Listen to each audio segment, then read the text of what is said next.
Bon, alors ce matin, je vais vous parler d'un sujet qui fâche. Je vais vous parler du cannabis. Alors, pour être tout à fait franche, j'ai été dans un premier temps, moi, pour la légalisation du cannabis. Et puis ensuite, j'avais lu un article par lequel, qui était décrit, où il était décrit, enfin d'ailleurs mon psycho-énergéticien m'en avait parlé, m'expliquant que le cannabis détruisait les cellules du cerveau. Bon, ça c'est une évidence, tout le monde le sait. Et donc j'avais fait machine arrière, quoi. Et puis j'ai écouté de nouveau des témoignages. Et le problème aujourd'hui réside dans le fait que nous sommes l'un des pays où la consommation de cannabis est la plus punis, hein, notamment sur la route, enfin, etc. Et nous sommes aussi, parallèlement à ça, nous sommes aussi l'un des pays les plus consommateurs, avec des dégâts absolument catastrophiques sur les jeunes adultes aujourd'hui, quoi. Aujourd'hui, quand vous sortez d'un collège, par exemple, et que vous voyez les étudiants en train de fumer un pétard, enfin, il y a eu un reportage encore la semaine dernière, je crois, je me souviens plus si c'est envoyé spécial ou ce que c'était. Enfin, voilà.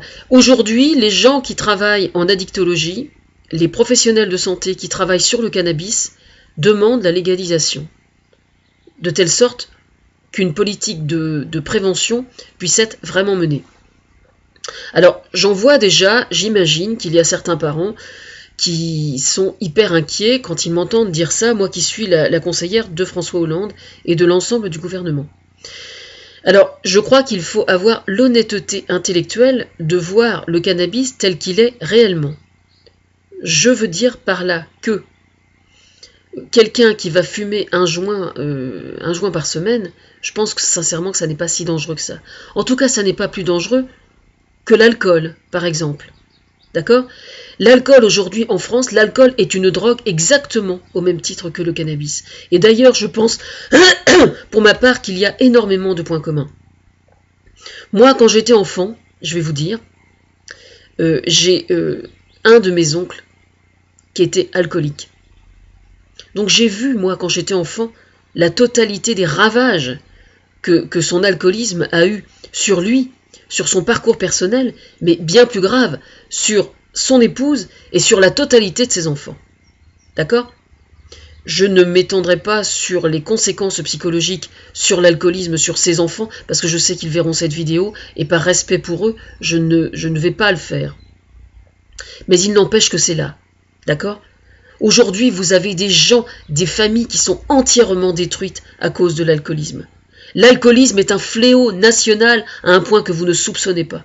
Alors qu'on ne vienne pas me raconter qu'en légalisant le cannabis, ça va être encore pire. Non, on va pouvoir au contraire lutter contre le cannabis de façon beaucoup plus efficace. Parce qu'en légalisant le cannabis, on peut aussi parfaitement durcir les peines quant à sa consommation, par exemple. Vous voyez ?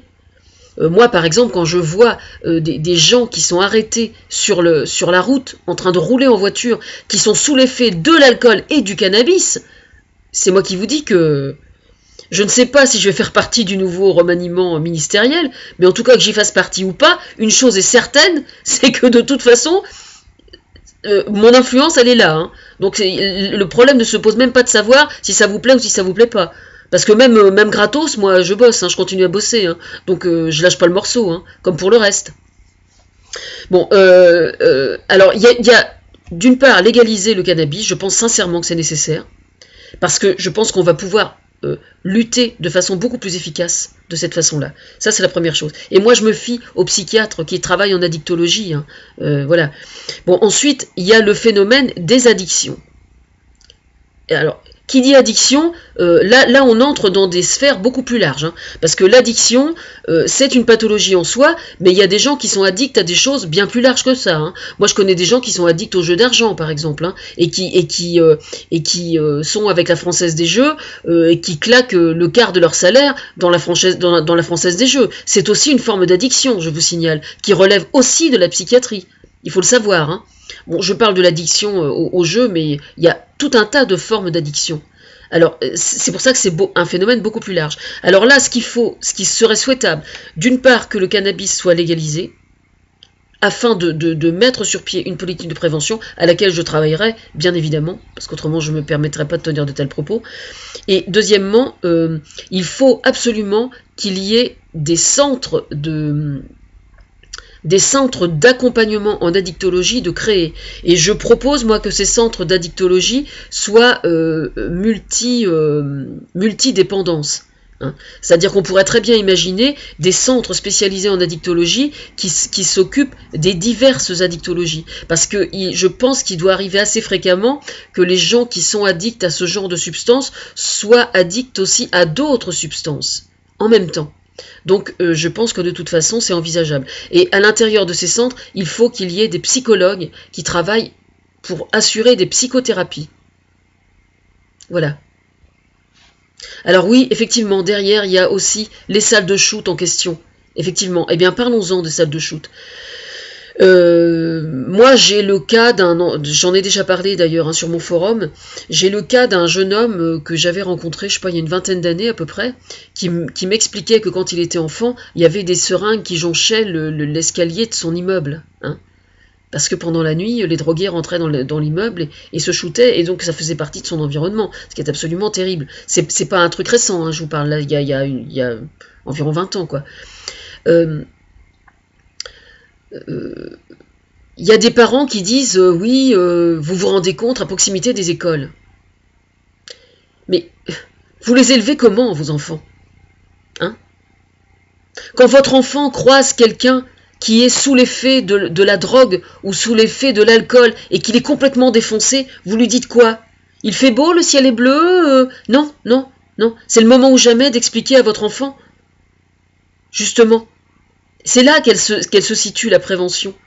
Si un enfant vous dit, eh ben, dis donc, le monsieur il a l'air bizarre, ben, vous lui expliquez, voilà, vous lui dites, ben, c'est quelqu'un qui va pas bien, et comme il ne va pas bien, eh bien, voilà, il est défoncé, soit il prend, peut-être qu'il fume beaucoup trop de cannabis, peut-être qu'il boit beaucoup trop d'alcool, peut-être qu'il, voilà, et puis comme il est malade, il fait comme ça parce qu'il sait pas trop comment faire autrement, parce que c'est ça la vérité. À l'origine, les gens qui foutent le pied dans la drogue ou dans une forme d'addiction, ce sont des gens qui souffrent.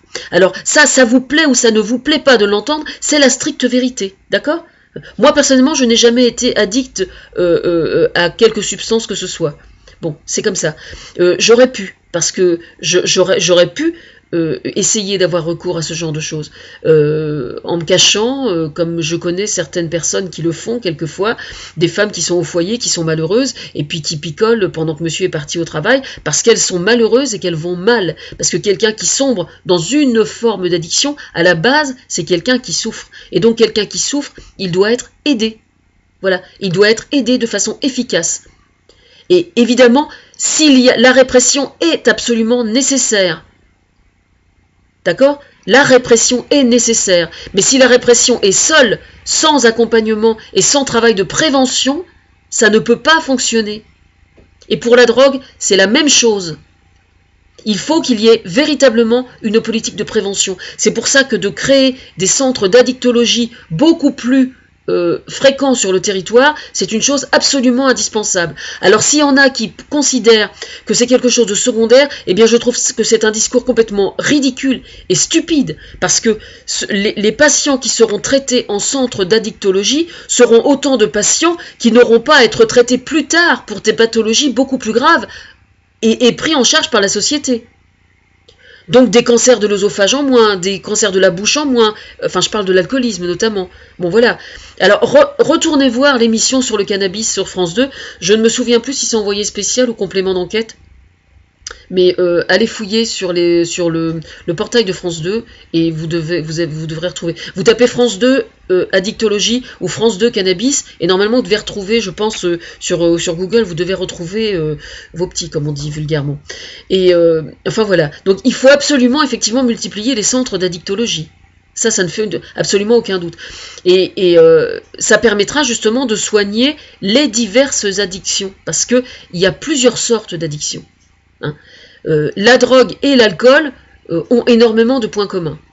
Moi, j'ai une copine qui travaille sur ce sujet, elle est infirmière dans un centre comme ça, et elle est tout à fait d'accord avec moi, et pourtant c'est quelqu'un qui a de la bouteille. Elle a la cinquantaine, 55 ans, elle a travaillé sa vie entière comme infirmière, donc elle connaît très très bien. Il ne peut absolument pas on ne peut absolument pas prétendre lutter contre la drogue, contre l'alcool, contre n'importe quelle forme d'addiction, s'il n'y a pas un véritable travail thérapeutique de fait. Voilà.